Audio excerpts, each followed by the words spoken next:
City of the Jaguar, the curse of the modern explorers. The hum of the server rack was a physical weight in the room, a low-frequency drone that seemed to vibrate in the very marrow of Ben's bones. It was 3 a.m. in Houston, the witching hour for the obsessed and the insane, and Ben, an archaeologist whose career hung by a thread as thin as a spider's silk in a gale, was comfortably straddling the line between both. The air in the laboratory was scrubbed clean, recycled through HEPA filters until it tasted like aluminum and ozone, a sterile antithesis to the world he was trying to find. He rubbed his eyes, the friction feeling like sandpaper against his corneas.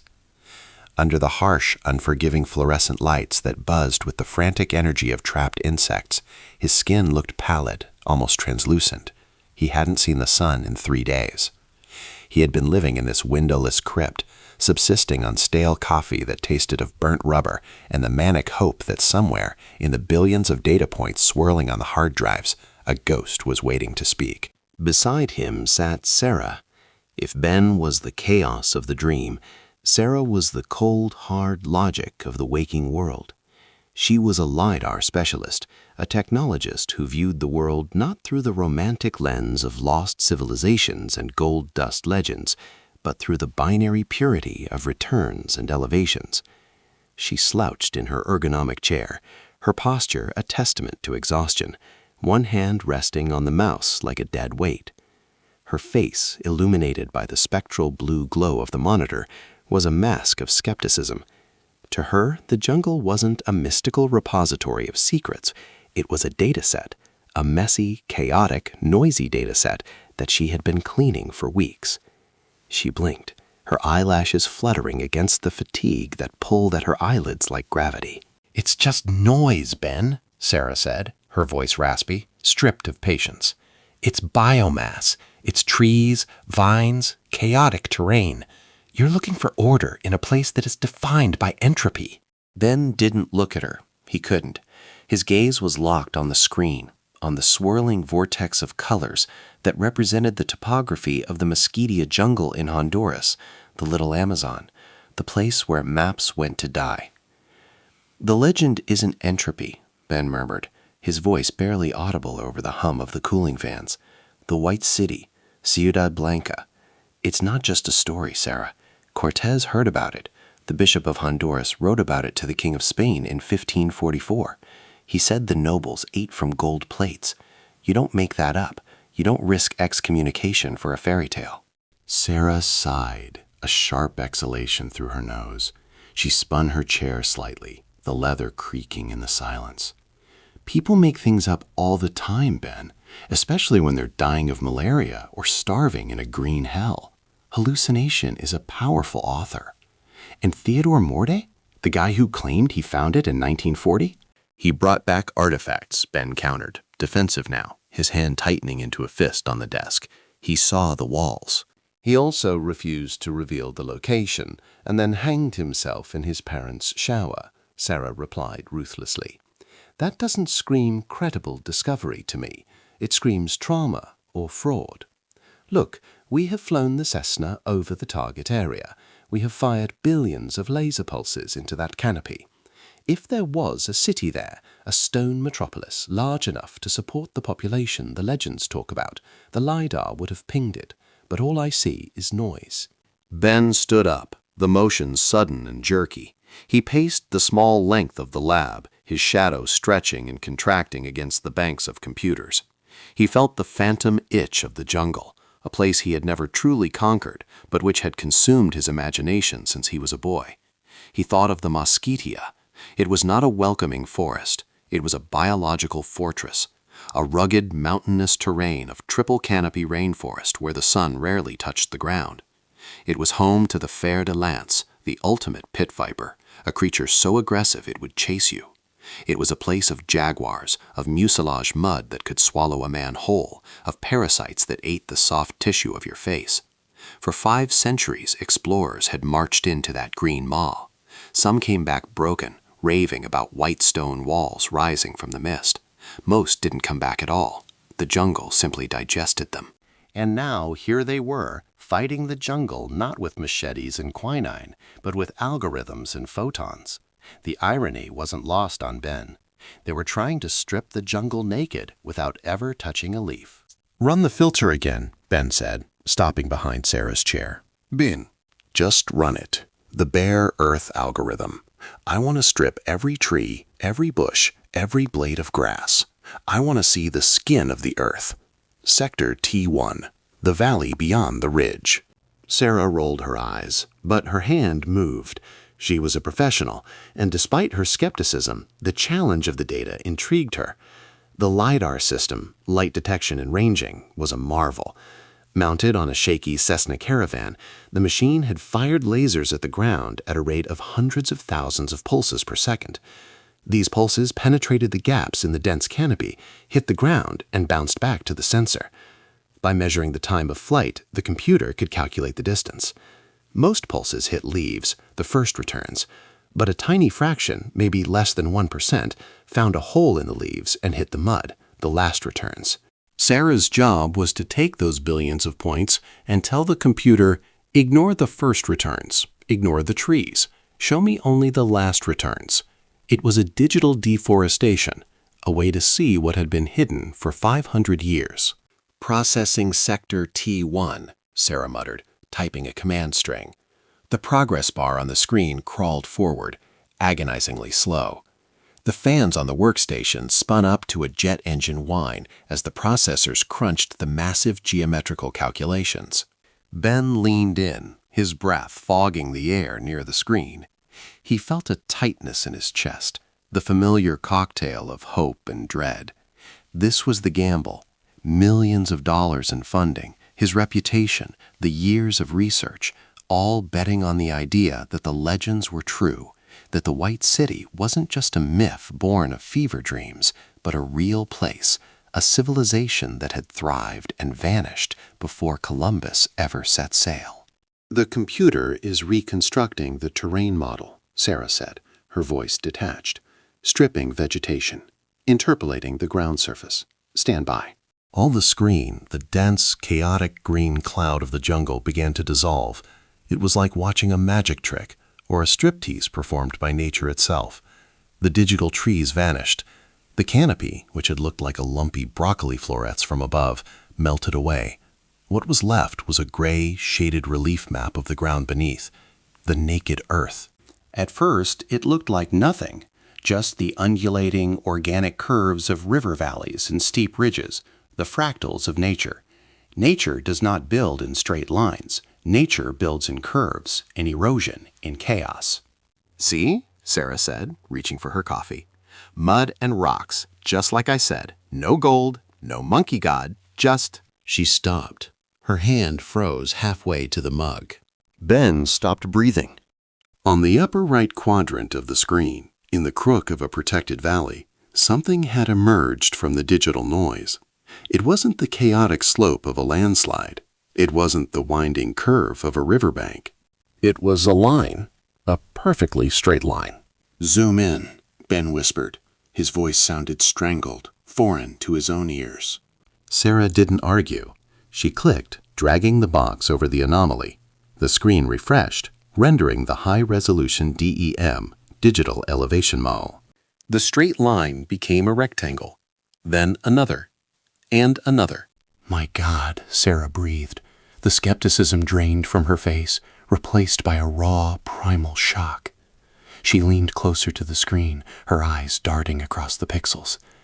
That's not natural."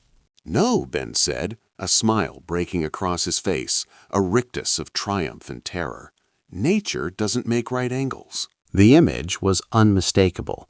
There, carved into the earth, hidden beneath the impenetrable canopy for half a millennium, was the ghostly imprint of a city. They could see the outline of a massive earthen pyramid. They could see a ceremonial plaza, flat and expansive. They could see mounds that suggested house foundations, arranged in a deliberate urban grid. It was a massive settlement, miles across, sitting in silence on the monitor. It was a ghost, a digital ghost summoned from the grave of history. "Look at the scale," Sarah said, her voice trembling slightly. She used the measurement tool. "This plaza, it's huge, and this looks like a reservoir, artificial canals." Ben reached out and touched the screen, leaving a fingerprint on the glass over the image of the pyramid. "It's the White City. It's real. It's actually real." The silence that followed was heavy, pregnant with the realization of what they had done. They had found the needle in the haystack, but the haystack was the size of Connecticut and filled with things that wanted to kill them. Finding it on a screen was one thing. It was safe. It was sterile. It was data. "We have to go," Ben said, the obsession taking the wheel again. The joy of discovery was instantly replaced by the hunger of the explorer. "We have to ground truth it. We have to put boots on that ground." Sarah looked up at him, her face pale in the monitor's light. She looked at the digital map, then at the darkness of the lab around them. She thought of the stories Ben had told her. The fer-de-lance, the flesh-eating leishmaniasis parasite carried by sandflies, the drug cartels that used the jungle as a transit route. "Ben," she said quietly, "do you realize what this means? We're not just looking at a map anymore. We just painted a target on the most dangerous place on Earth." Ben looked at the screen, at the ghostly rectangles that defied time. He saw the centuries of mystery peeling away. He saw the glory. He saw the vindication. "I know," Ben said, his eyes gleaming with a dangerous light. "We are going to be the first people to walk those streets in 500 years. Or we are going to die trying." The hum of the servers seemed to grow louder, changing from a drone into a growl. The digital ghost on the screen stared back at them, silent, ancient, and waiting. The easy part was over. The expedition into the green hell was about to begin. The air on the airstrip at Catacamas didn't just carry heat, it carried a physical weight, a suffocating blanket of moisture, aviation fuel, and the faint, sweet scent of rotting vegetation drifting from the tree line. We were standing on the precipice of the known world. Behind us lay the last vestiges of reliable electricity, paved roads, and the illusion of safety. Ahead, looming like a bruising storm front on the horizon, was the Mosquitia. The locals called it La Mosquitia, but on the topographical maps spread out on the hood of the rusted Land Rover, it was just a blank, terrifying void of contour lines that eventually gave up trying to define the chaos of the terrain. Our expedition looked like an affront to the poverty of the region. Dozens of silver, high-impact Pelican cases were stacked in geometric precision on the cracked tarmac. They gleamed with an arrogant sterility under the Honduran sun, housing millions of dollars in LiDAR scanners, multispectral drones, portable mass spectrometers, and satellite uplinks. Contrasted against the peeling paint of the corrugated tin hangars and the stray dogs seeking shade under the wings of parked Cessnas, our equipment felt alien. It was a collision of centuries, the raw, prehistoric indifference of the jungle meeting the pinnacle of human technological anxiety. I wiped the sweat from my forehead, feeling the grit already settling into my pores. It had been less than an hour, and my shirt was already plastered to my back. "It looks like we are invading a small country, not looking for a ruin," a voice rasped behind me. I turned to see Captain Davies. He was a man whittled down by climate and conflict to pure gristle and sinew. He didn't stand with the puffed chest bravado of the younger soldiers. He stood with the absolute stillness of a predator conserving energy. He was the commander of the private security detail, a mix of former SAS and Pathfinders contracted to ensure we didn't end up as hostages or jaguar feed. Davies wore his fatigues like a second skin, faded and salt-stained. His eyes were the most unsettling part of him, pale, watery blue, scanning the perimeter of the airfield, not with interest, but with a checklist of kill zones. "The jungle eats tech, Doctor," Davies continued, nodding at the pristine cases. "Humidity gets into the circuit boards. Fungus grows on the lenses. Batteries die 3 times faster than the spec sheet says. Within 48 hours, half of that silver plastic will be useless weight." His voice was quiet, devoid of mockery. It was a statement of fact, delivered with the dry certainty of a mortician. "That's why we have redundancies," I replied, trying to project a confidence I didn't feel. "And that's why we have you." Davies offered a thin, humorless smile. "We aren't here to fix your drones. We're here to make sure that when you're staring at your screens, something doesn't come out of the brush and drag you into the canopy. Let's get the briefing done. The pilots want wheels up in 20. We gathered in a small, breezeless hangar where the air was stagnant and smelled of old oil. The rest of the scientific team, biologists, archaeologists, and geologists, looked pale and soft next to Davy's men. The soldiers were checking their weapons with practiced apathy, sliding magazines into carbines, taping down loose straps, checking optics. The contrast was jarring. The academics were holding tablets and notebooks. The soldiers were holding instruments of death. Davies pointed a laser pointer at a large satellite printout taped to the wall. The map showed a sea of green, wrinkled like the skin of a Shar-Pei, cut by the serpentine brown ribbon of the river. "This is the insertion point," Davies said, the red dot trembling slightly on a small dark patch in the middle of nowhere. "LZ Alpha. It's a natural clearing, or so the recon says. In Mosquitia, a clearing usually means a sinkhole or a swamp. We go in hard, 2 Hueys. My team secures the perimeter first. You do not, I repeat, do not unbuckle or step off the bird until the crew chief gives you the thumbs up. The ground is uneven, the grass is waist-high, and there could be snakes, unexploded ordnance from the Contra Wars, or narco traps." He paused, looking at each of us in turn. "Let's be clear about the threat matrix. Everyone talks about the White City, the city of the monkey god. They want the gold, the statues. But the real owners of this jungle right now are the cartels. They use these remote zones to land cocaine flights from Colombia. If we stumble onto a transshipment point, we are in a firefight. If we see cleared patches of forest with cattle, that's illegal ranching, narco money laundering. Avoid them. And then there is the jungle itself. Fertile ants vipers, bullet ants, botflies, jaguars, and falling trees. A dead branch falling from 80 feet up will kill you just as dead as a bullet. Look up, look down. Never step blindly." The silence that followed was heavy. The romantic notion of exploration, the Indiana Jones fantasy that some of the younger grad students had likely harbored, evaporated in that hangar. This wasn't an adventure. It was a hostile environment survival scenario with a side of archaeology. I looked at the Lidar map again. The data promised a lost civilization, anomaly clusters that hinted at pyramids and plazas hidden under the canopy. But standing there, smelling the jet fuel in the sweat, the data felt abstract. The jungle was the reality. "Load up," the shout came from the tarmac. The walk to the helicopters was a march into the furnace. The sun was at its zenith. We loaded the crates into the bellies of 2 UH-1H Hueys, leased from a contractor who specialized in difficult logistics. The machines were old, battle-scarred workhorses, smelling of history and grease. As the turbines began to whine, a high-pitched scream that drilled into the teeth, the reality of the departure set in. I climbed into the second bird, strapping myself into the canvas webbing seat. Beside me, Ilara, our lead botanist, clutched her safety harness with white knuckles. She looked nauseous. The rotor blades began to turn, slowly at first, casting rhythmic shadows that sliced across our faces, then accelerating into a deafening blur. The vibration rattled my jaw. The smell of burning kerosene flooded the cabin. With a lurch that dropped my stomach to my knees, the skid left the tarmac. We hovered for a second, the nose dipping aggressively, and then we surged forward and up. The town of Catacamas fell away, a grid of dusty streets and tin roofs shrinking into insignificance. We passed over patchwork fields of corn and beans, the scars of slash-and-burn agriculture that chewed at the forest's edge. But soon, the scars healed. The brown and yellow of human habitation gave way to the deep, impenetrable green of the primary rainforest. This was the green hell. From 2,000 feet, it was deceptively beautiful.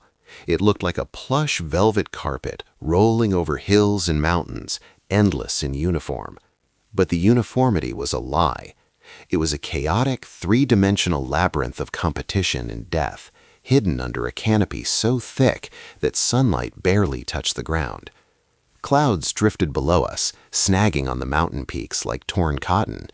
The humidity was visible here, rising in plumes of mist from the valleys, giving the landscape a prehistoric, steaming quality. I looked across the cabin at the SAS trooper opposite me. He was asleep, or feigning it. His head lolled with the vibration of the chopper, his rifle cradled affectionately in his lap. How could he sleep? My heart was hammering a rhythm against my ribs that rivaled the rotors. I checked the monitor of the ruggedized laptop strapped to my knees. The GPS dot was crawling slowly into the blank zone. We were crossing the threshold. No cell towers, no roads, no help. 10 minutes out, the pilot's voice crackled over the headset, barely audible over the screaming engine. The tone of the flight changed. We dropped altitude, hugging the contours of the river valley to stay below the radar horizon, a precaution against cartel spotters, or perhaps just the pilot showing off. The trees rushed by in a green blur, close enough to distinguish individual palm fronds and the massive white trunks of ceiba trees. The canopy felt like a ceiling pressing down on us. The sudden proximity to the ground revealed the hostility of the terrain. Steep ridges knifed up from the river, covered in vegetation so dense it looked solid. There was no place to land. If the engine failed now, we would simply disappear into the biomass, swallowed whole. "LZ in sight, it's tight," the pilot yelled. The helicopter banked sharply, stomach-churning G-forces pressing me into the canvas seat. I saw the clearing through the open door. It wasn't a clearing. It was a wound in the forest, a patch of elephant grass and fallen timber, surrounded by a wall of trees that towered 100 feet high. It looked impossibly small. The descent was violent. The pilot flared the machine, the nose rearing up to bleed off speed. The rotor wash hammered the jungle below. I watched the grass flatten as if crushed by a giant invisible hand. Debris, leaves, twigs, dust exploded upwards, creating a brownout that blinded us for a terrifying second. The helicopter shuddered, drifting sideways. I gripped the webbing, waiting for the impact of rotors against wood. Thump! The skids hit the uneven ground hard. The suspension groaned. "Go, go, go!" Davy's voice cut through the comms. The soldiers were out before the skids had even settled, leaping into the swirling dust storm with weapons raised, fanning out into a perimeter. I fumbled with my buckle, panic rising. I grabbed my pack and the primary hard drive case, stumbling toward the door. Stepping out of the helicopter was like stepping into a blast furnace. The rotor wash whipped sand into my eyes, but beneath the artificial wind, the air was stagnant and superheated. I jumped, landing awkwardly in grass that reached my chest. The ground was soft, spongy, smelling of rich decay. We scrambled away from the machine, crouching near the tree line as the second Huey came in, dumping its cargo and passengers with equal haste. The noise was apocalyptic. And then, as quickly as they had arrived, the birds lifted off. They climbed vertically, fighting the downdraft, and roared away over the tree line. The silence that followed wasn't silent at all. As the thumping of the rotors faded into the distance, the jungle asserted itself. It started as a low hum, a vibration in the teeth, and swelled into a deafening cacophony. Cicadas screaming like power saws. Howler monkeys roaring in the distance, a sound like jagged rocks grinding together. The squawk of macaws, the buzz of invisible wings. We stood there, 12 of us, dwarfed by the scale of the trees. The canopy blocked out the sky, filtering the harsh noon sun into a gloomy green twilight. Shafts of light pierced the gloom like spotlights in a cathedral, illuminating dancing motes of dust and insects. I looked at Alara.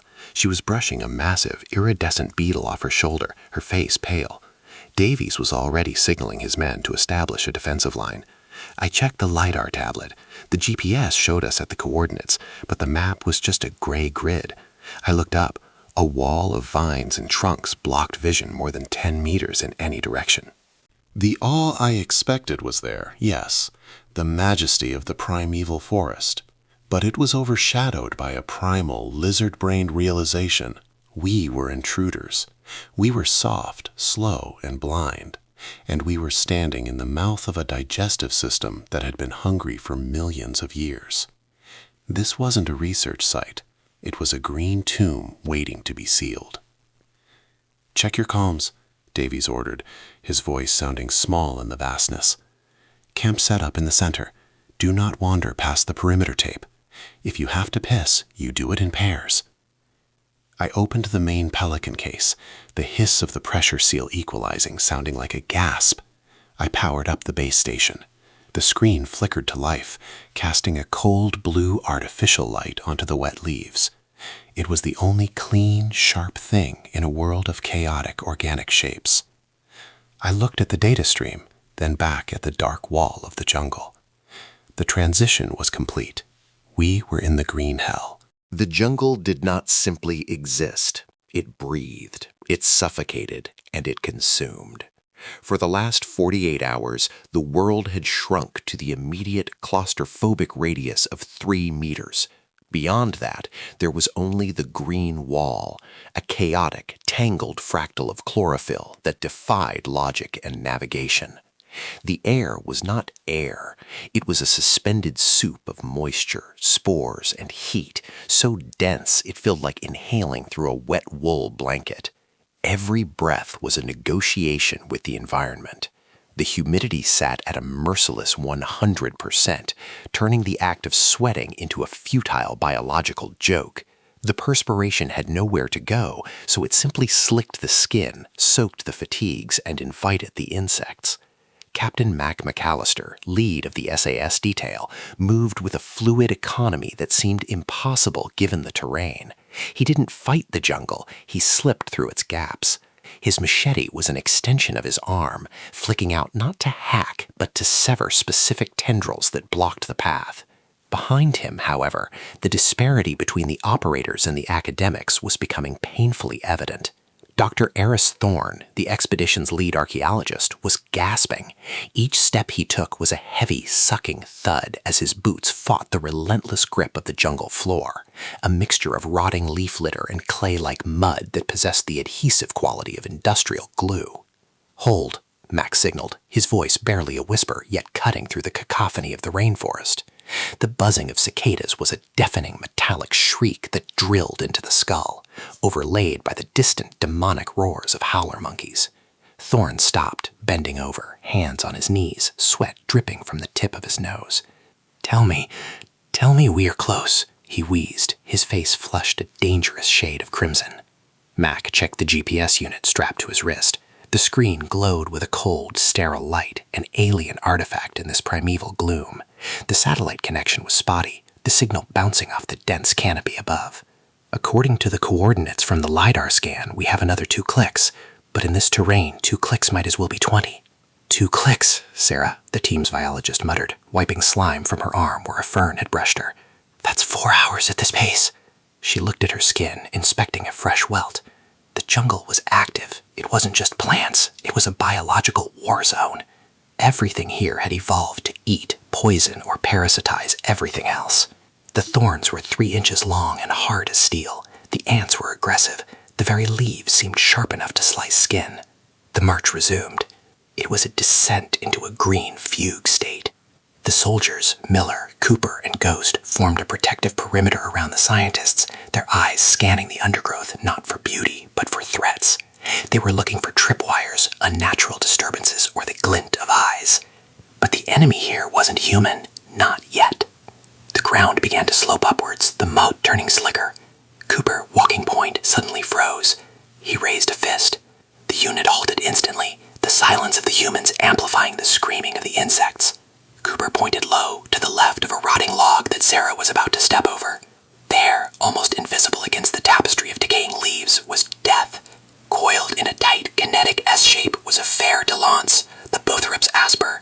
It was massive, nearly 2 meters of muscle and venom, its scales a perfect camouflage of browns and grays. Its head, the classic land shape of the viper family, was raised slightly, freezing in mid-strike anticipation. The pit organs on its snout were heat-seeking radars, and right now they were painting Sarah's leg as a massive thermal target. Sarah froze, her boot hovering inches from the strike zone. She saw it now, the gold vertical slit of the pupil, the slight vibration of the tail. A bite from a fer de lance in this environment was a death sentence. The hemotoxic venom would cause rapid tissue necrosis. Without immediate airlift and antivenom, she would lose the leg, if not her life, within hours. And there was no airlift possible through this canopy. "Don't move." Mac's voice was a low vibration. The snake hissed, a sound like steam escaping a valve. It drew its head back, the spring compressing. In a blur of motion that the eyes struggled to track, Ghost moved. He didn't shoot. A gunshot would alert anyone or anything within a mile. Instead, he lunged with a suppressed pistol, using the barrel to hook the snake's coil and fling it sideways into the brush in a single violent motion, simultaneously stepping between the reptile and the biologist. The snake struck the air where Sarah's leg had been a fraction of a second before, biting nothing but humid atmosphere, before vanishing into the ferns with a thrashing retreat. Sarah collapsed backward into the mud, hyperventilating. Jesus Christ. Check your sectors, Mac ordered, his pulse visibly steady. Where there's one, there's often a mate. Eyes on the deck. The incident shattered the numbness of the march, replacing exhaustion with high-octane adrenaline. But adrenaline has a cost. When it fades, the fatigue returns twofold. The afternoon wore on, the light beneath the canopy dimming to a twilight gloom, long before the sun actually set. The psychological toll was mounting. The GPS led them deeper into what seemed like an impenetrable wall of wait-a-minute vines, recurved thorns that hooked into clothing and flesh, forcing them to stop and untangle every few meters. "Are we sure?" Thorn asked, his voice cracking. He was looking at the GPS over Mac's shoulder. "The map shows a clearing here." "There is no clearing. There is only this." He gestured hopelessly at the vegetative prison. "Maybe the LiDAR data was wrong. A glitch, a cloud reflection." The data was solid, Mac said, though his own jaw was set tight. He hacked at a vine as thick as a human arm. "We pushed through." "We're chasing ghosts," Cooper muttered, hacking at the foliage. "There's nothing here but rot." Doubt was a contagion, more dangerous than the fever. If the soldiers lost faith in the objective, discipline would fray. If the scientists lost hope, they would physically give up. Mac knew he had to drive them. "Another 500 meters. We make camp if we don't find high ground." They pushed. The air grew darker. The smell of the jungle shifted from dayrod to night musk, a heavier, earthier scent. And then Mac stopped. He didn't signal a halt. He simply stood still, staring at the ground. "Captain?" Thorn asked. Mac crouched. He brushed aside a layer of wet ferns and inches of decaying mulch. Beneath the chaos of the jungle floor, there was order. A stone. Not a river rock, not a jagged geological formation. A cut stone. It was limestone, gray and pitted by centuries of acidity, but the line was straight, unnaturally straight. Mac traced the edge with a gloved finger. He cleared more debris. Another stone, fitted perfectly against the first without mortar. "Thorn," Mac said softly. The archaeologist stumbled forward, dropping to his knees beside the soldier. He touched the stone as if it were a holy relic. His fingers trembled. "Ashlar masonry," he whispered. "Look at the joint. This isn't random. This is a foundation." The energy in the group shifted instantly. The exhaustion evaporated, replaced by a frantic curiosity. They began to tear at the vegetation, not to clear a path, but to reveal. "Here," Sarah called out from 10 meters to the right. "A wall! I have a wall!" They were standing on the edge of something. The density of the trees began to thin, not because the jungle was weaker, but because the roots were fighting against solid architecture. "Formation," Mac ordered, his voice crisp. "We don't know what's inside. Weapons tight, but ready." They moved forward, following the line of the ancient stones. The canopy above seemed to tear open. The oppressive darkness lifted, replaced by shafts of golden late-afternoon sunlight that pierced the gloom like celestial spears. They slashed through a final, dense curtain of broad-leafed heliconias and stumbled out. Silence. The jungle noise seemed to cut off at the perimeter, held back by an ancient reverence. They stood on the edge of a vast open plaza. The grass was knee-high, a vibrant manicured green compared to the dark tangle behind them. The space was a perfect rectangle, clearly engineered, stretching 200 meters across. But it was what stood at the far end of the plaza that stole the breath from their lungs. Rising from the earth, monumental and silent, was a pyramid. It was not the stark, stripped stone of Egypt or the restored tourist sites of Mexico. This was a living mountain of geometry.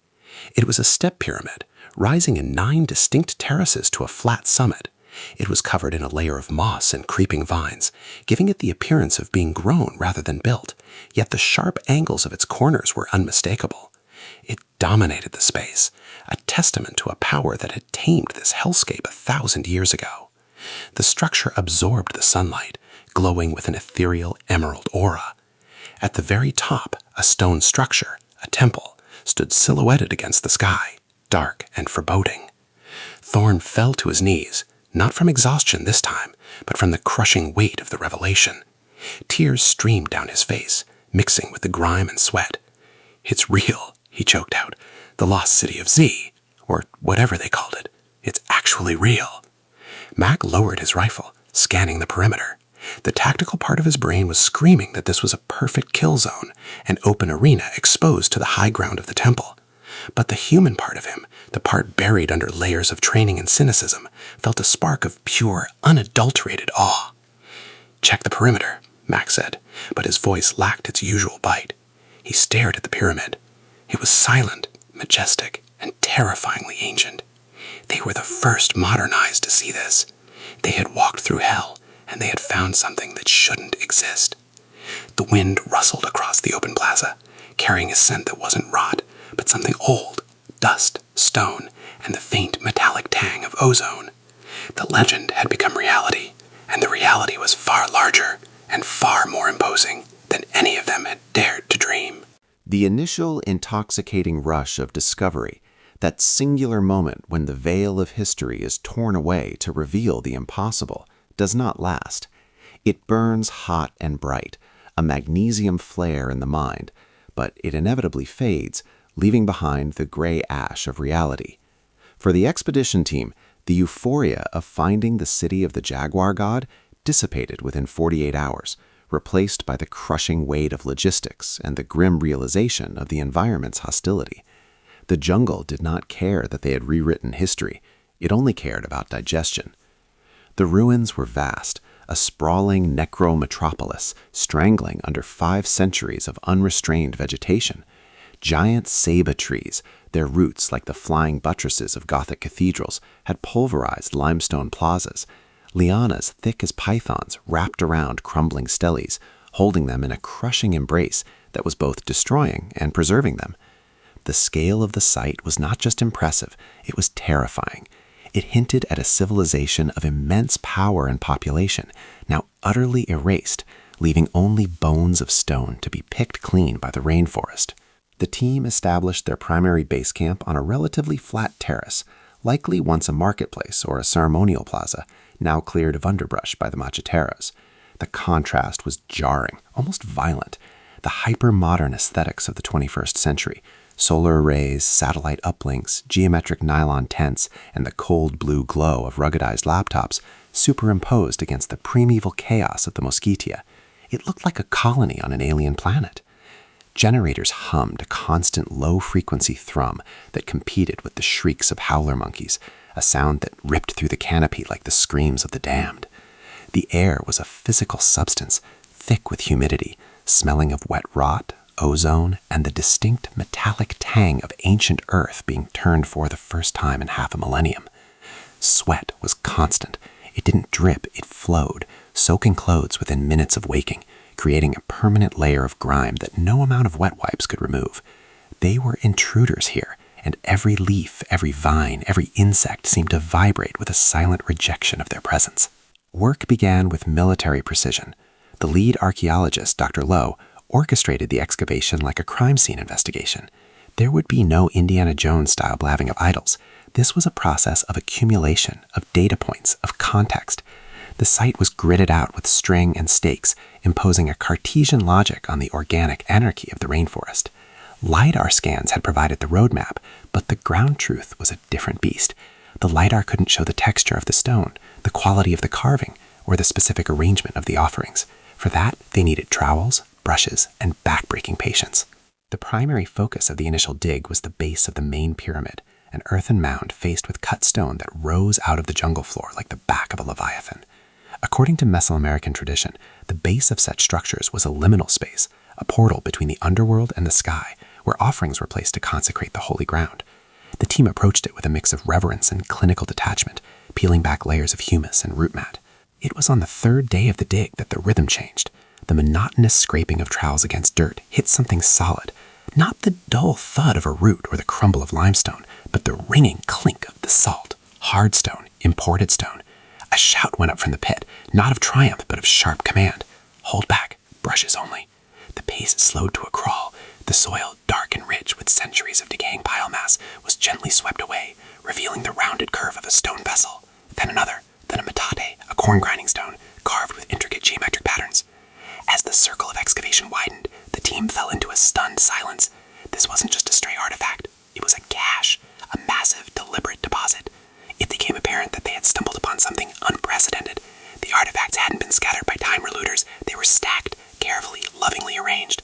It was a snapshot of a single moment in time, frozen in basalt and andesite. The extraction process was agonizingly slow. Each stone had to be photographed in situ, mapped, measured, and cataloged before it could be moved. The sheer volume was overwhelming. By the end of the first week, the count had surpassed 200 individual pieces. By the second, it was approaching 500. It was a graveyard of gods. There were vulture heads, snake vessels, and ceremonial seats, all preserved in pristine condition. The lack of damage was unnerving. In most ruins, statues are defaced, noses smashed, heads severed, ritual killing of the objects by conquering enemies or by the people themselves before abandonment. But these were intact. They had been left here at the foot of the pyramid as a final act before the people vanished. It felt less like a treasury and more like a tomb, a time capsule sealed against an encroaching darkness. The team worked in shifts under the harsh glare of battery-powered floodlights as the jungle canopy blotted out the sun early in the afternoon. The interplay of light and shadow created a theater of the macabre. As the lights moved, the carved faces of the stone creatures seemed to writhe and shift, their expressions changing from passivity to malice. Then they found the centerpieces. Buried in the middle of the cache, surrounded with protective layers of metates, was a cluster of sculptures that defied immediate classification. The largest of them was pulled from the earth on a Tuesday evening, just as the rain began to fall in heavy, warm sheets. It was a figure of gray basalt, standing about 2 feet high. As the mud was washed away by the rain and the spray bottles of the conservators, a collective gasp rippled through the group huddled under the tarpaulins. It was a were-jaguar. The figure was anthropomorphic, a human body sitting on its haunches, but the head was caught in a terrifying metamorphosis. The human features were melting into the feline. The mouth was open in a silent, eternal snarl, lips pulled back to reveal fangs that were clearly not human. The eyes were deep-set, void-like, staring up at the canopy with an expression of agony or perhaps ecstasy. The craftsmanship was exquisite. The artist had captured the tension in the muscles, the arch of the spine, the very moment the humanity was stripped away to reveal the beast within. Dr. Lowe knelt in the mud, ignoring the rain soaking his shirt. He ran a gloved finger along the ridge of the statue's brow. "Look at the posture," he whispered, his voice barely audible over the drumming of the rain on the tarp. "It's not a god. It's a shaman, a transformation in progress." The statue possessed a magnetic, unsettling gravity. Unlike the benign metates or the decorative vessels, this thing felt charged. It was an idol of power, carved by people who lived in a world where the boundaries between man and nature were porous and dangerous. The way the head was thrown back, the throat exposed, suggested a vulnerability that contradicted the violence of the snarl. It was a creature in the thrall of a force greater than itself. As the team documented it, the atmosphere in the pit shifted. The scientific detachment began to fray. The object was too visceral. It bridged the gap of 500 years too easily. Looking at it, one could almost hear the chanting, smell the copal incense, and feel the terror that must have permeated the city in its final days. It was a masterpiece of horror. As the days wore on, the jungle seemed to react to the exhumation of the jaguar. The environment, previously indifferent, turned aggressive. It started with the sound, the background noise of the rainforest. The buzzing, clicking, and chirping intensified. It became a wall of sound, a constant, grating frequency that made sleep difficult and concentration a struggle. The team began to report strange phenomena.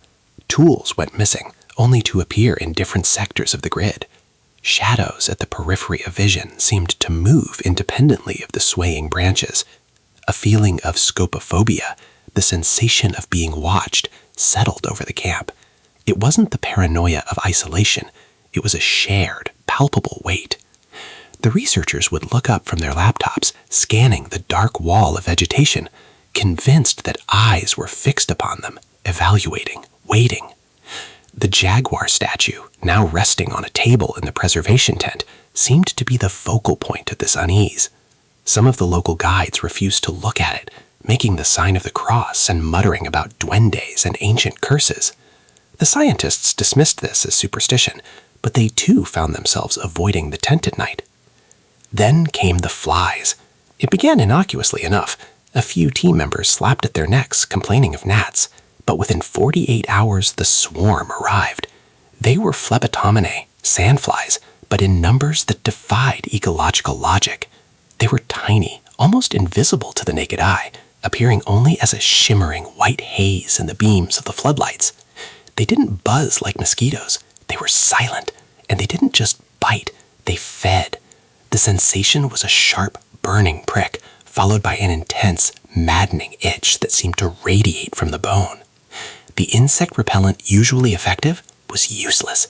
The DEET seemed to only act as a condiment for them. The swarm was particularly dense around the excavation pit, as if the disturbed earth had released them from a subterranean slumber. The air in the pit became thick with them, a living particulate matter that clogged noses and ears.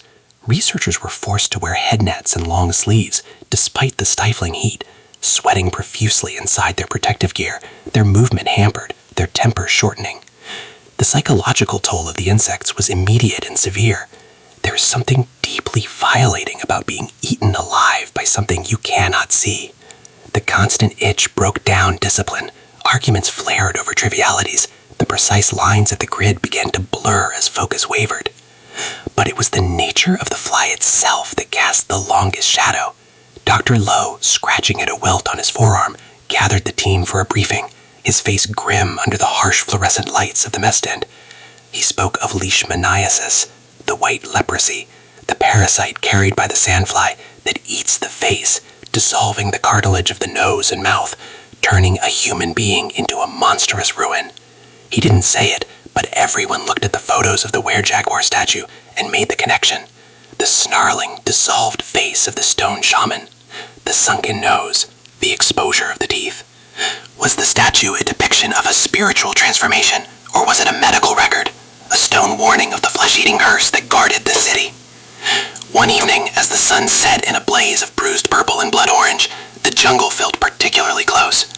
The generator sputtered, plunging the camp into momentary darkness before kicking back in. In that second of silence and shadow, the team froze.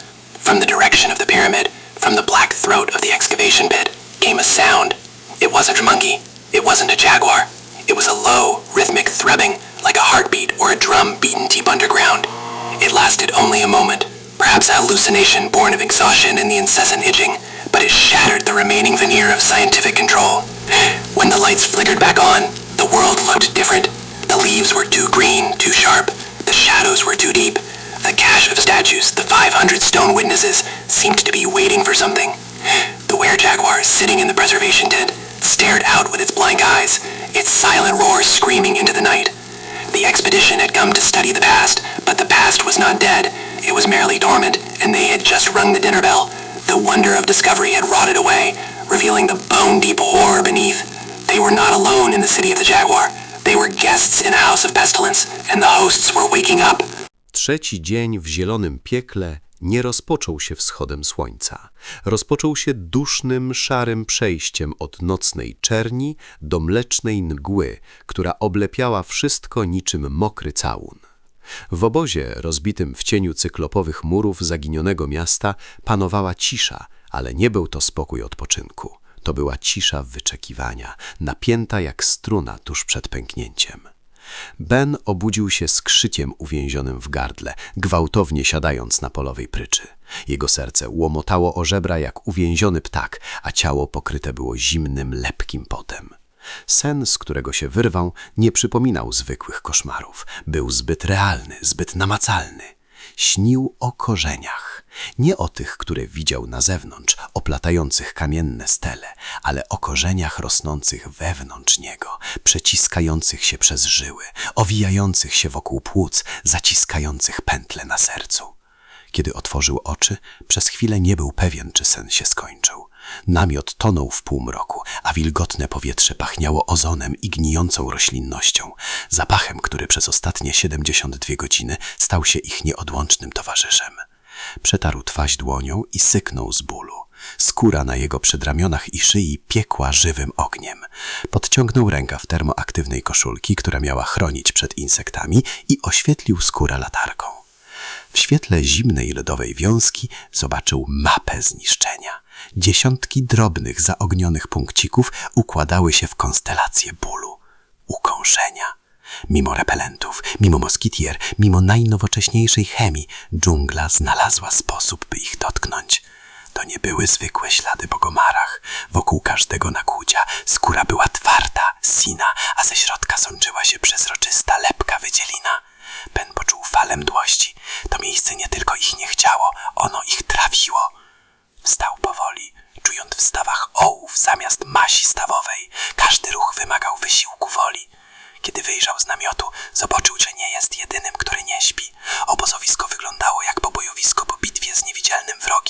Ludzie snuli się jak duchy, szarze na twarzach, drapiąc się nieustannie, z oczami podkrążonymi od braku snu. Kapitan Davis stał przy generatorze, wpatrując się w ścianę dżungli z intensywnością kogoś, kto spodziewa się ataku pancernego. Jego mundur, zazwyczaj nienaganny, był teraz poplamiony błotem i potem. Ben podszedł do niego, czując pod butami błoto, które zdawało się zasysać każdy krok. Davis nawet nie drgnął, gdy archeolog stanął obok. Nie spali, doktorze, powiedział kapitan głosem, który brzmiał jak tarty żwir. Nie było to pytania. Nikt nie spał. Boi ludzie słyszą głosy w szumie liści, widzą cienie tam, gdzie padają promienie słońca. Ben chciał powiedzieć coś uspokajającego, coś naukowego o zmęczeniu wysokościowym, o stresie termicznym, ale słowa uwięzły mu w gardle. Wiedział, że to kłamstwo. To nie była fizjologia, to była presja tego miejsca. Musimy porozmawiać o harmonogramie, kapitanie, zaczął Ben, starając się brzmieć pewnie. Mamy jeszcze 2 sekcje do zeskanowania lidarem i próbki z głównego ołtarza do zabezpieczenia. Potrzebuję jeszcze 24 godzin. Davis odwrócił się powoli. Jego oczy, zwykle chłodne i kalkulujące, teraz płotały gorączkowym blaskiem. Na jego szyi, tuż nad skolnierzem, Ben dostrzegł te same syny wykwity, które miał na własnych rękach. Nie ma żadnych 24 godzin, Ben, warknął oficer, rezygnując z formalności. Spójrz na nich, wskazał głową na grupę żołnierzy SAS, siedzących przy wygasłym ognisku. Elita brytyjskich sił specjalnych, ludzie szkoleni do przetrwania w najgorszych warunkach, wyglądali na złamanych. Jeden z nich, potężny sierżant o pseudonimie Białym, siedział na ziemi, kołysając się w przód i w tył, drapiąc przedramię do krwi. Kowalski ma 40 stopni gorączki, Ramirez majaczy, mówi, że kamienie do niego szepczą, a sprzęt, radia działają tylko na krótkim dystansie, GPS wariuje, a połowa amunicji pokryła się dziwnym nalotem w ciągu jednej nocy. Ta dżungla nas zjada, kawałek po kawałku. Ben poczuł, jak zimny deszcz przebiega mu wzdłuż kręgosłupa, mimo parnego upału. Wiedział, że Davis ma rację. Czuł to w powietrzu, ciężką, metaliczną woń zagrożenia, ale myśl o opuszczeniu tego miejsca, raz gdy byli tak blisko,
Wyjście z namiotu uderzyło go falą gorąca i wilgoci. Dżungla wydawała się głośniejsza niż kiedykolwiek. Cykady nie cykały, one wrzeszczały. Wyjce w oddali brzmiały jak potępieńcy, a pośród tej kakofonii dźwięków natury narastał inny dźwięk, rytmiczny, mechaniczny warkot. Śmigłowiec, dźwięk cywilizacji, dźwięk ratunku. Zespół zebrał się na prowizorycznym lądowisku, jedynym skrawku terenu, gdzie korony drzew nie tworzyły szczelnego dachu. Żołnierze uformowali pierścień obronny wokół naukowców i sprzętu, ale ich oczy biegały nerwowo w boki. Kowalski, ten z gorączką, opierał się o ramię kolegi, a jego skóra była ziemista, pokryta kropelkami potu. Patrzył w pustkę, mamrocząc coś pod nosem. Ben podszedł bliżej, próbując zrozumieć słowa. Już tu są, pod skórą, one wiedzą, szeptał żołnierz, drapiąc bandaż na szyi. Ben poczuł, jak jego własne ukąszenia zaczynają pulsować w rytm łopat zbliżającego się śmigłowca. Spojrzał w górę. Czarny kształt Black Hawka pojawił się nad drzewami, rozcinając mgłę. Podmuch wirnika uderzył w nich z siłą huraganu, przygniatając roślinność do ziemi, odsłaniając na moment to, co kryło się w poszyciu. Ben mógłby przysiąc, że zobaczył ruch, nie zwierzęcy, ale falujący ruch samej ziemi. Jakby korzenie cofały się przed mechanicznym drapieżnikiem albo przygotowywały do ataku.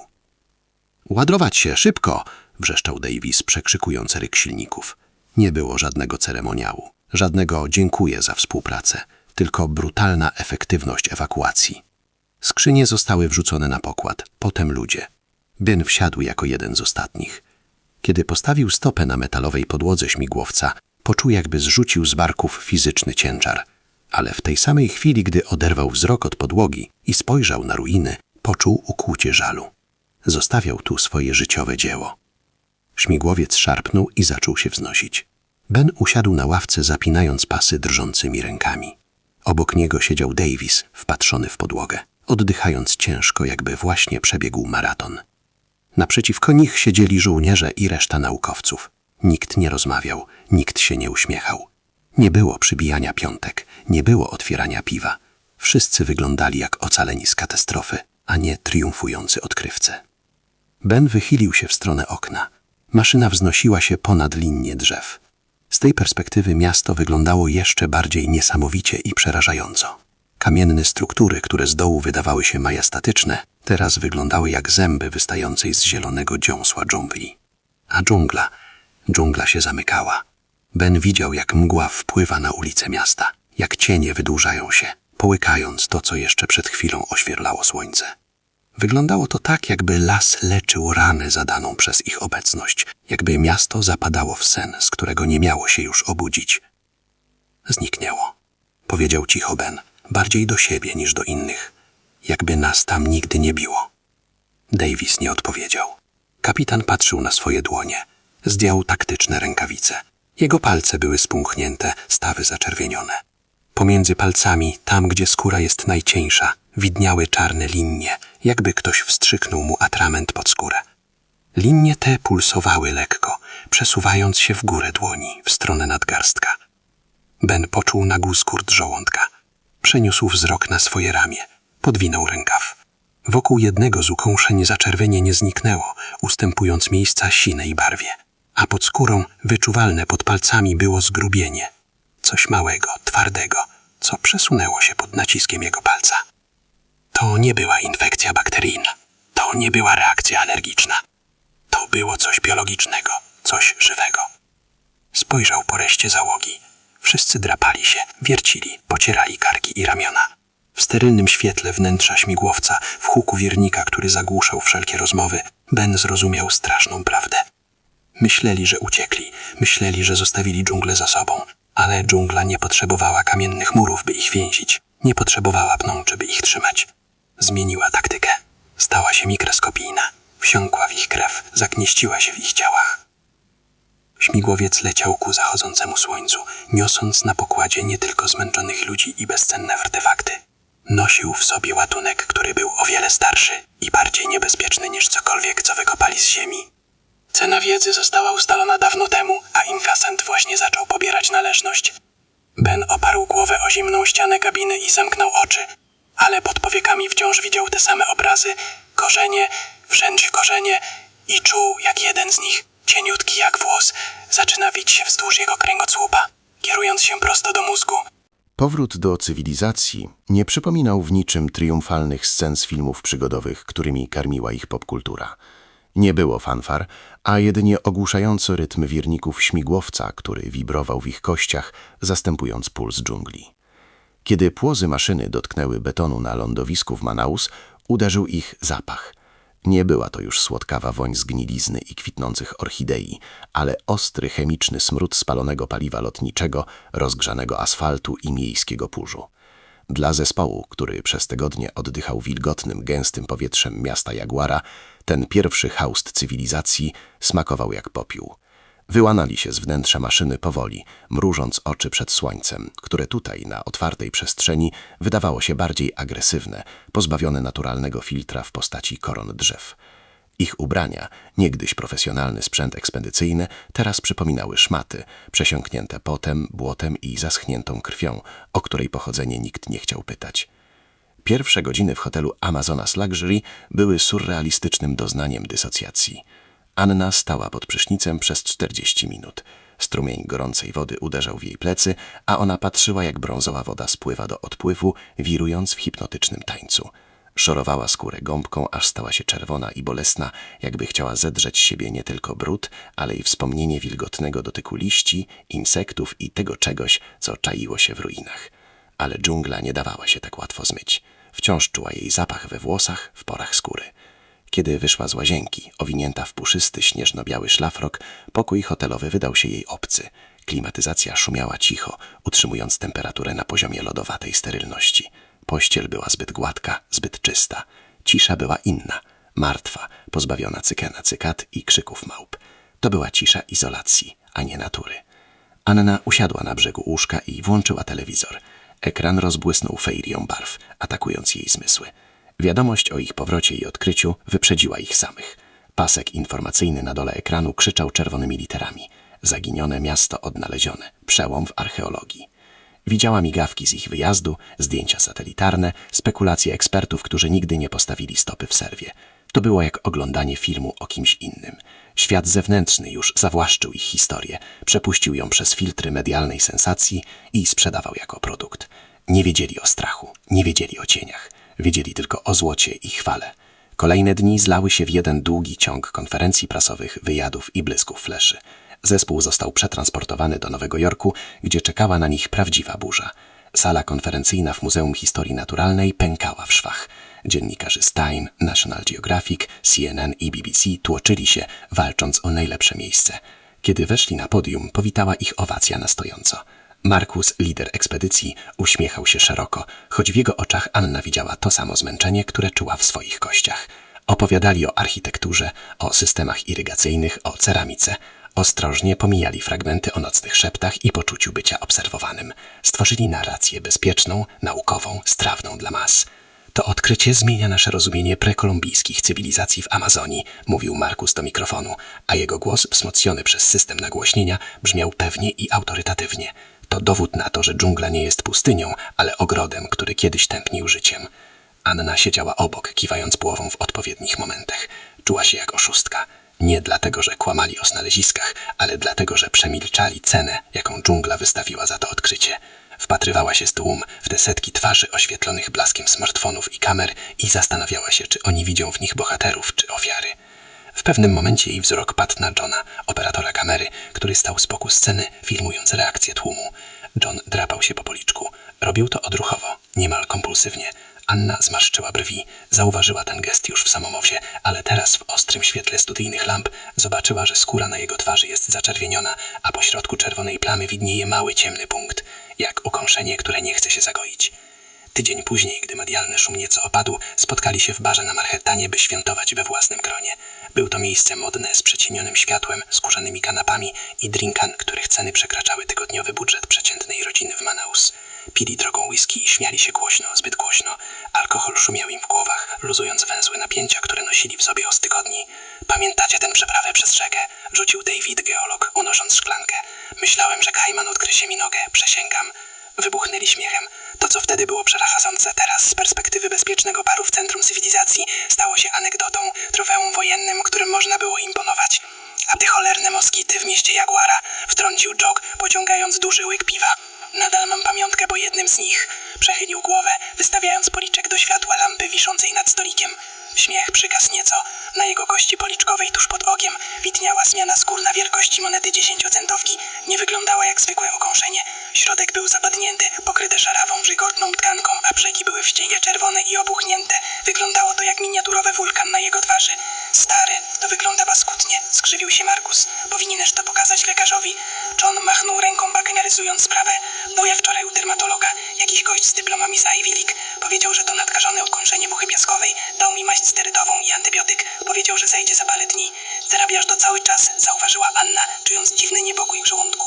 To nie był niepokój o zdrowie kolegi, ale coś głębszego, pierwotny instynkt ostrzegawczy. Zwiędzi jak cholera, przyznał Don, dotykając rany palcem, ale nie tak normalnie, to takie głębokie swędzenie, jakby swędziało mnie pod kością.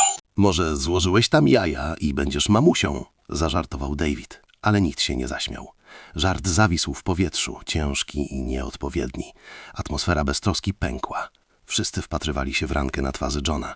W półmroku baru wydawała się pulsować własnym chorym rytmem. I ja też coś mam, odezwała się nagle Sara, botaniczka, podwijając rękaw jedwabnej bluzki. Na jej przedramieniu, na delikatnej bladej skórze, widniała podobna zmiana.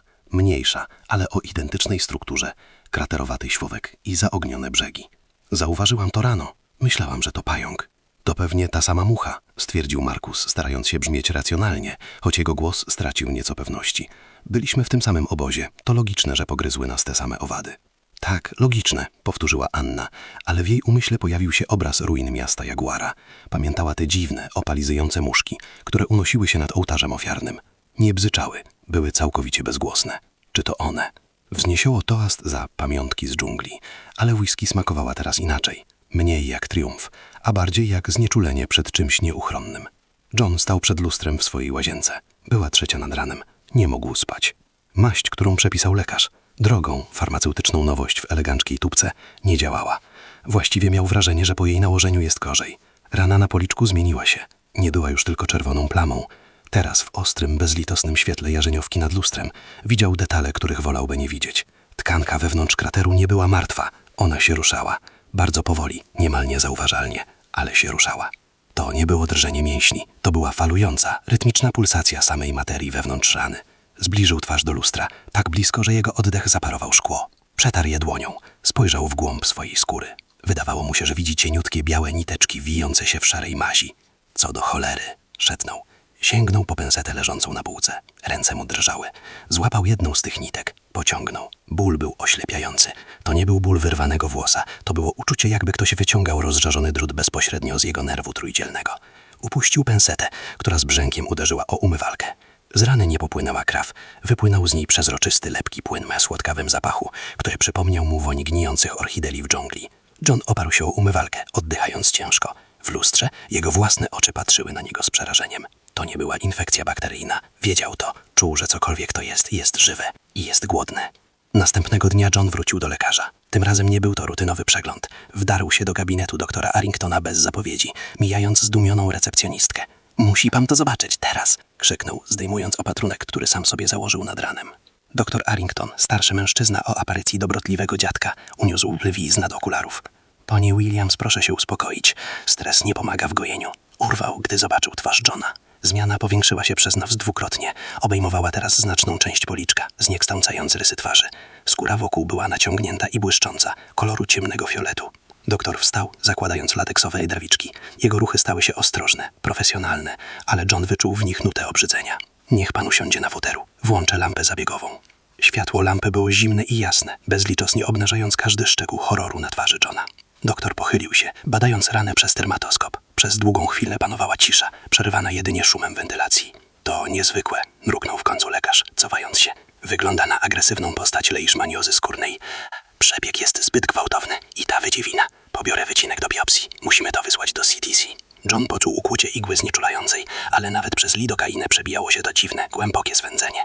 Doktorze, powiedział cicho, czułem jak to się rusza. W nocy wyciągnąłem coś z tego. Doktor uśmiechnął się pobłażliwie, pakując próbkę tkanki do pojemnika z formaliną.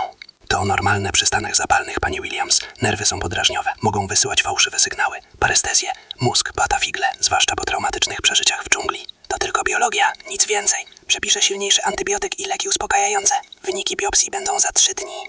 3 dni. Dla Johna brzmiało to jak wyrok. Wiedział, że za 3 dni może nie mieć już połowy twarzy. W tym samym czasie w swoim apartamencie Anna przeglądała zdjęcia z wyprawy na laptopie. Robiła selekcję do artykułu dla National Geographic. Na ekranie przebijały się obrazy zielonego piekła, który pokonali. Zbliżenia na rośliny, na ruiny, na ich zmęczone twarze. Zatrzymała się na jednym zdjęciu. Było to grupowe selfie zrobione ostatniego dnia w mieście Jaguara. Wszyscy uśmiechali się do obiektywu, a za nimi majaczyła ciemna czeluść wejścia do głównej świątyni. Anna przybliżyła obraz jeszcze bardziej. Piksele rozmyły się, ale wciąż było widać szczegóły. Na ramieniu Davida siedziała mała, ledwo widoczna muszka. Miała dziwny metaliczny odwłok. Anna przesunęła kursor na swoją szyję na zdjęciu. Tam też była i na czole Markusa. Dreszcz przebiegł jej po kręgosłupie. To nie był przypadek. To był zmasowany atak. Sięgnęła ręką do swojej szyi, w miejsce, gdzie na zdjęciu siedział woład. Skóra była gładka, odetchnęła z ulgą. Może miała szczęście, może jej system odporności, bo to zwalczył. Podeszła do lustra w przedpokoju, odchylając włosy. Nic, czysta. Jednak gdy odwracała się, by wrócić do kompulera, poczuła nagle ukłucie połu pod pachą. Ostre, palące, jakby ktoś przyłożył jej tam rozżarzony węgiel. Pobiegła do łazią, zrzucając bluzkę. Uniosła ramię. W zagłębieniu pachy, tam gdzie skóra jest najcieńsza i najdelikatniejsza, zobaczyła to małe, fioletowe zgrubienie.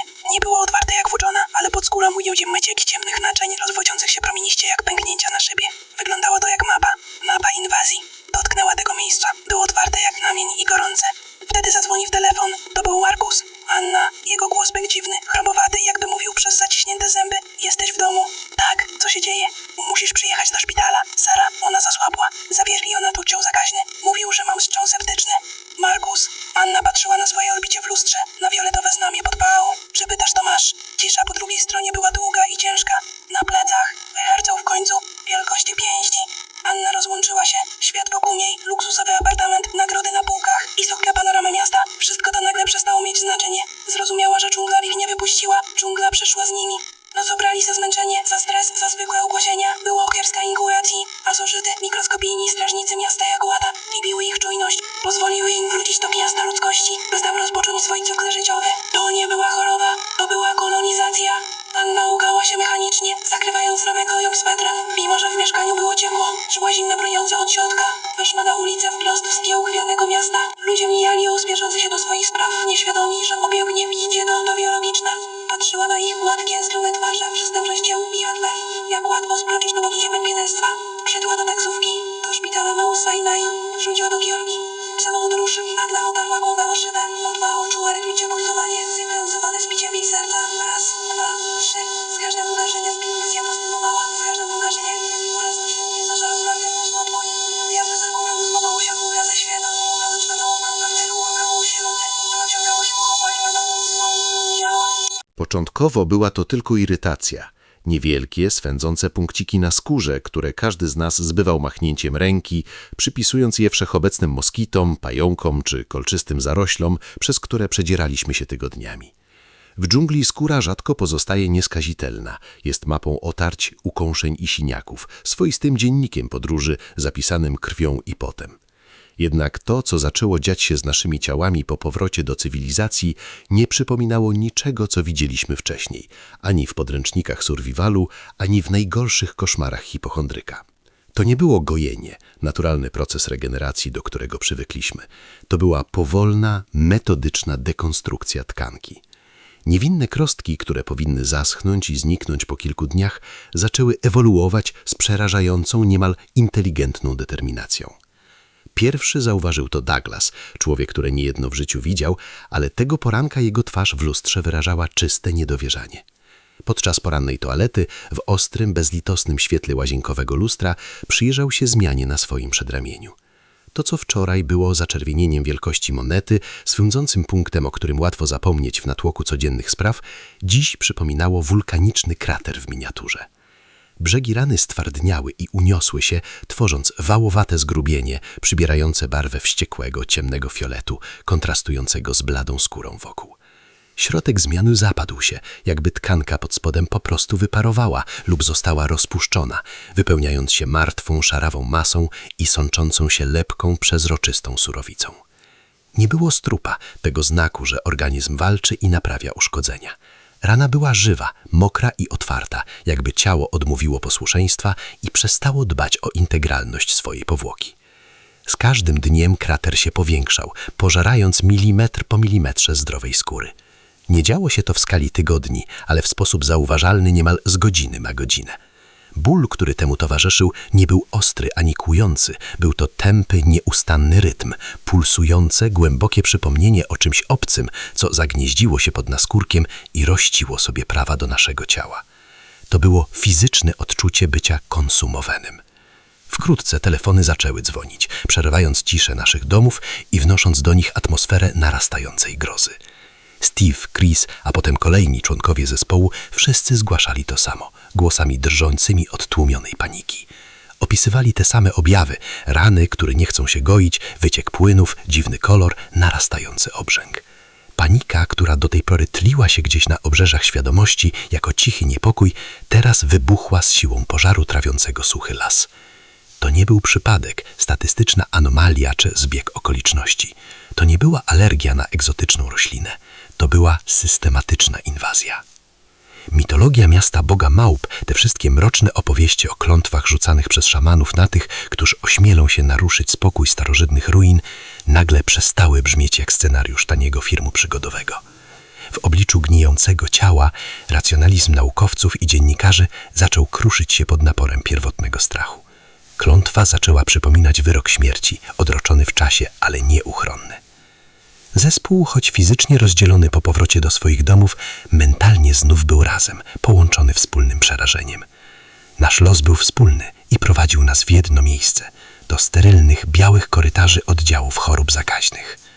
Trafiliśmy do miejsc, gdzie powietrze nie pachnie życiem, lecz chemią, alkoholem izopropilowym, chlorem i strachem. Kontrast między tym, co zostawiliśmy za sobą, a tym, gdzie się znaleźliśmy, był uderzający i bolesny, niemal fizycznie wyczuwalny. Jeszcze niedawno otaczała nas symfonia zieleni, ogłuszający cykadami hałas dżungli, zapach butwiejącej roślinności i wilgotny, duszny upał Hondurasu. Byliśmy odkrywcami, zdobywcami tajemnic. Teraz, zamknięci w ciasnych izolatkach, patrzyliśmy na silne białe kafelki, migające diody monitorów aparatury medycznej i twarze lekarzy, szczelnie ukryte za maseczkami chirurgicznymi i przyłbicami. Dżungla została tysiące kilometrów stąd, fizycznie niedostępna, ale w jakiś upiorny sposób przywieźliśmy ją za sobą. Była w nas, krążyła w naszej krwi, manifestowała się na naszej skórze. Lekarze byli bezradni, a ich bezradność była bardziej przerażająca niż sama choroba. To słowo bezradność rzadko pada w nowoczesnej medycynie zachodniej, gdzie na każdą dolegliwość istnieje pigułka, procedura u specjalista. Jesteśmy przyzwyczajeni do tego, że medycyna ma odpowiedzi, to szpital to miejsce na grasy. Ale tutaj w zderzeniu z czymś pierwotnym technologia zawodziła. Lekarze patrzyli na nasze rany z mieszaniną profesjonalnej fascynacji i ledwo skrywanym ludzkiego obrzydzenia. Pobierali krew, próbówka za próbką. Nasze ręce były silne od włóci. Robili masy ze skrowinek, a skórka, biopsje. Laboratoria i wyglądały przez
dzwoni przypomnienie o czymś obcym, co zamieściło się kurwa skórkiem i luściła sobie prawdę naszego ciała.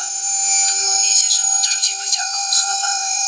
Z tego czasu telefony zaczęły dzwonić, trzeba cisza naszych domów, proszą z kraju atmosfery narastającej grozy. Dni zamieniały się w tygodnie, a czas stracił swoje znaczenie. Były to tygodnie agonii, bólu i, co najgorsze, niepewności. Nasze rany przestały być tylko naszym problemem, stały się tematem konsultacji międzykontynentalnych.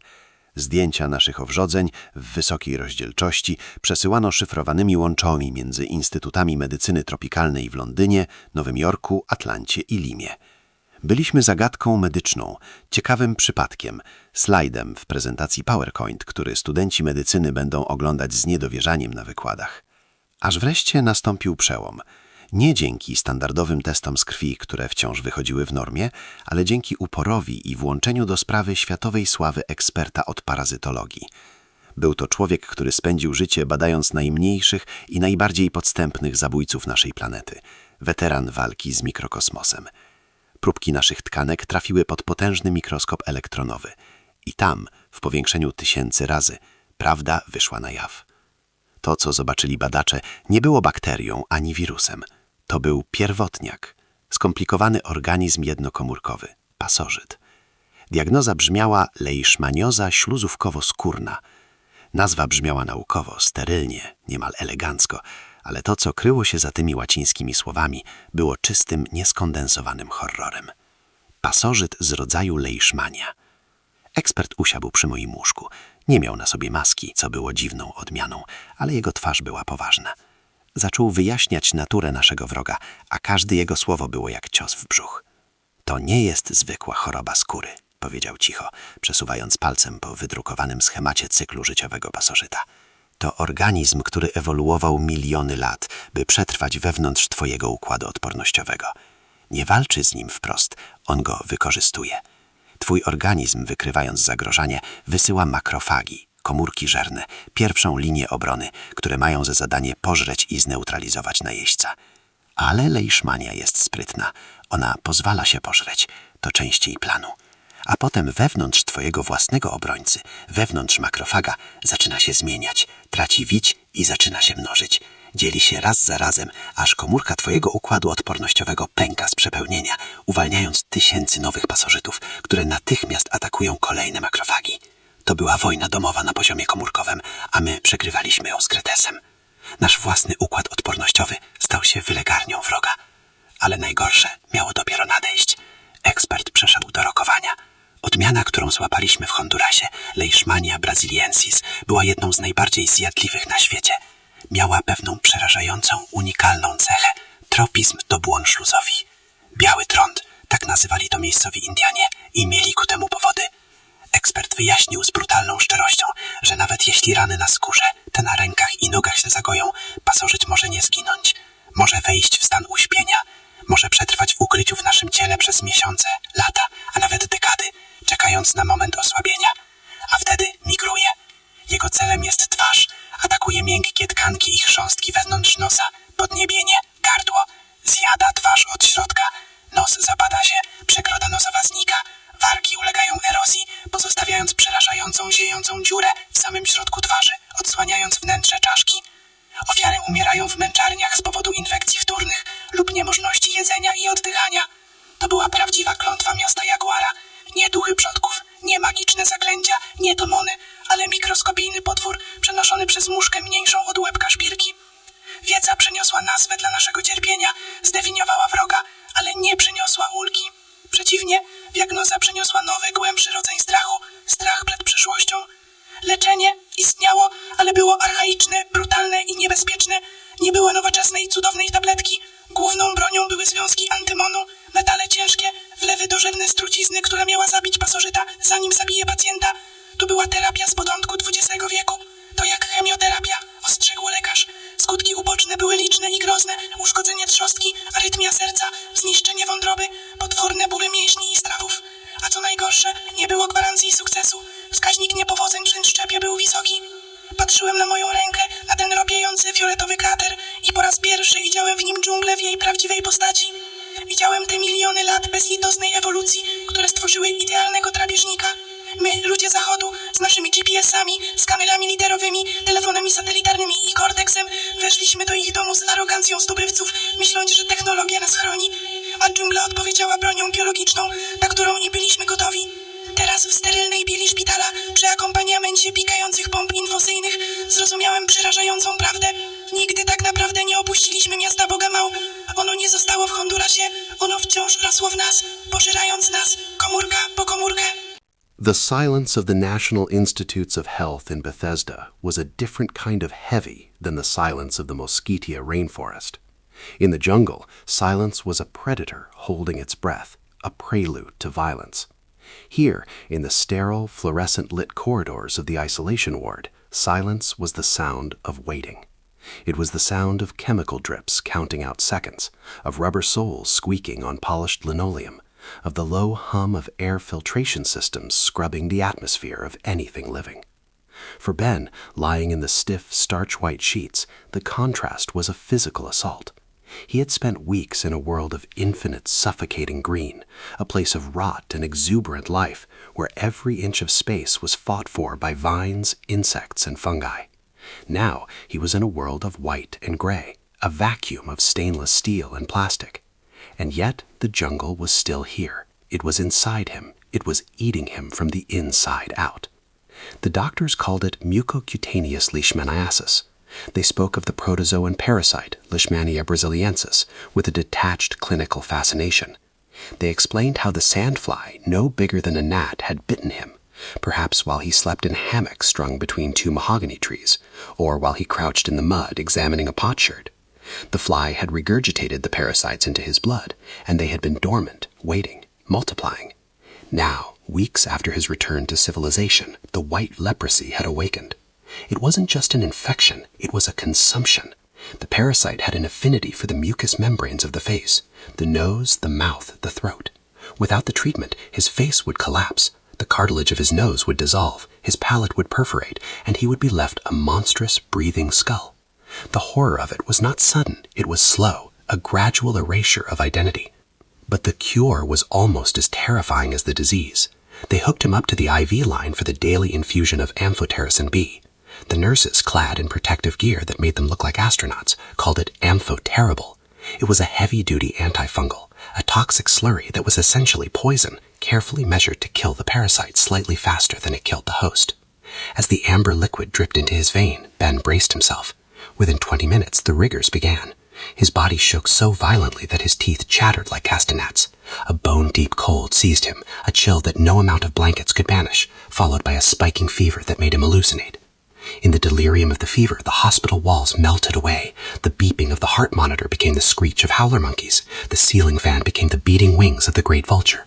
He was back in the plaza of the Jaguar, kneeling in the mud, feeling the ancient stone eyes watching him. The jungle had not let him go. It had merely changed the battlefield. Down the hall, in separate rooms, the rest of the team fought their own battles. Sarah, the bioarchaeologist who had been so vibrant, so driven by the thrill of discovery, was now a shadow. The lesions on her arm had not healed. They had ulcerated, becoming open craters that wept fluid. She refused visitors. The shame was a palpable thing, a heavy cloak that they all wore. They had gone seeking glory, seeking the White City, a myth of gold and lost civilization. They had found it, yes. They had mapped the plazas, laser-scanned the pyramids, and catalogued the artifacts. But they had trespassed. That was the overwhelming feeling that haunted the team during the long nights of treatment. They had broken a seal. The indigenous legends warned of the House of the Jaguar, a place where one should not go, a place cursed by the gods to remain fallow. Western science dismissed curses, but lying in the dark, feeling his kidneys ache from the toxicity of the medication, Ben wondered if curse was just a pre-scientific word for a biological reality. The media, of course, loved it. The narrative shifted with brutal speed. When they had first emerged from the jungle, ragged and bearded, carrying hard drives full of Lidar data, they were hailed as modern-day explorers. The discovery of the century, the headline screamed. They were compared to Carter finding Tutankhamun, to Bingham finding Machu Picchu. But as the news of the sickness leaked out, the tone darkened. The headlines changed to the curse of the lost city. Tabloids ran side-by-side photos of the team members before, smiling, tanned, healthy, and after, gaunt, pale, bandaged. They became a cautionary tale. The public devoured the story with a mix of awe and schadenfreude. It was the Icarus make-me-told-a-night definition. They had flown too close to the sun, or rather, too deep into the heart of darkness, and now they were falling. 6 months later. The treatment was officially over, but the recovery was a lifelong sentence. Dan's sadness apartment in Chagall. Outside, cold autumn rain lashed against the glass. blurring the city lights into streaks of neon. It was a sterile rain smelling of ozone and exhaust, nothing like the warm, organic deluge of the rainforest. He touched his cheek. The skin was tight there, shining and hairless. The scar ran from his cheekbone to his jaw, a jagged reminder of the ulcer that had nearly eaten through to his guns. He was lucky he had kept his nose. Others had not been so fortunate. One of the logistical support team members had required extensive reconstructive surgery. His face forever altered, a mask of crafted skin. On the coffee table lay a magazine. The cover featured a glossy photo of the jaguar effigy, the stone sculpture that they had found at the base of the central pyramid. It was beautiful, snarling, crouched, ready to pounce. The article inside was titled, Nature's Fortress, How Biology Guards the Past. It was an interview with Dr. Fisher, the expedition's lead archaeologist. Ted picked it up, reading Fisher's words again. The old man sounded tired, even in print. We tend to think of ruins as dead things, Fisher had said to the interviewer. We think of archaeology as the study of the past. But the city of the Jaguar isn't dead. It's teeming. The ruins aren't just stone. They are part of a living organism. The jungle swallowed that city 500 years ago. The people who lived there abandoned it, likely due to epidemics brought by the first Europeans, smallpox, measles. They fled, leaving their gods behind. And the jungle took over. It wrapped the stones in roots, it covered the plazas in humus, and it seeded the area with guardians. Guardians, the interviewer had asked. Parasites, Fisher replied. Viruses, snakes, the fer-de-lance, the leishmania. The jungle evolved mechanisms to keep us out. We are the invaders. We talk about the curse of the mummy or the wrath of the gods, but the true curse is ecological. We entered a biosphere that had been sealed off for centuries. We were not welcome. The ecosystem defended itself. That isn't magic. That's evolution.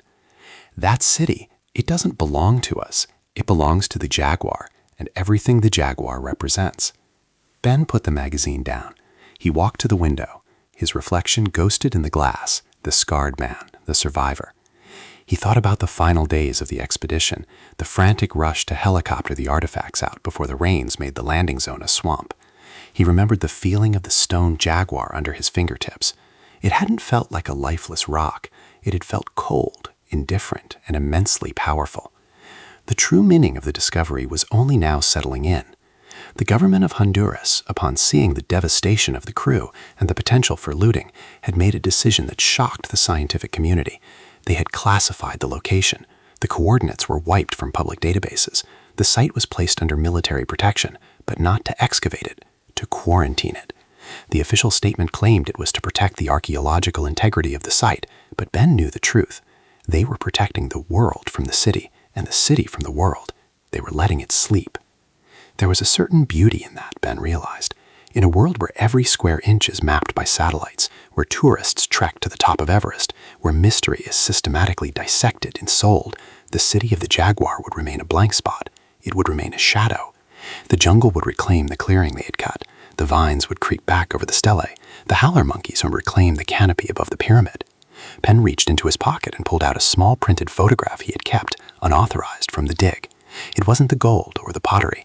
It was a wide shot of the valley at dawn, mist clinging to the canopy, the tips of the white ruins just barely visible like teeth in a green maw. He looked at the scars on his own face in the mirror, then at the photo. The price of knowledge was high. He had paid it in flesh and blood. But as he looked at the impenetrable green wall in the photo, he felt a strange, terrifying gratitude. He had touched the unknown. He had looked into the eyes of the jaguar god, the god of the wild, untamed earth, and the jaguar had let him live, albeit marked. He was an ambassador now, he realized, not of a new discovery, but of an old warning, the warning that there are places where humanity is not the master, places where the darkness is not empty, but full of teeth. He pinned a photo to the corkboard on his wall next to the medical bills and the letters from the institute. He turned off the light. The apartment plunged into darkness, save for the city glow. But in the corner of his eye, in the deep shadows of the room, he could almost see the spots of a jaguar, moving silently, watching, guarding the secrets that were never meant to be found. The city was gone again, and Ben smiled, a crooked, scarred smile. It was better this way.